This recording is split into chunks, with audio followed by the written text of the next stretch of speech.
Смотрите, вот на данный момент мы проводим противоаварийные меры, которые позволят потом в дальнейшем реставраторам спасти произведение.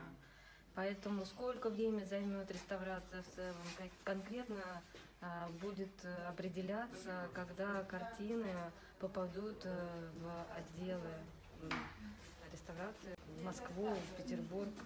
Сейчас наша задача, наша первостепенная задача заключается в определении вообще размеров повреждений и первоочередных мероприятий консервирующих, которые позволят, как мы предполагаем, в дальнейшем произведениям безопасно переместиться в тот или иной реставрационный центр.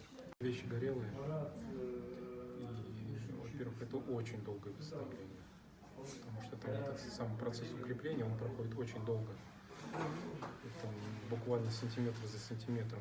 Ну, вот на сегодняшний момент мы заклеили профилактической заклейкой 9 работ.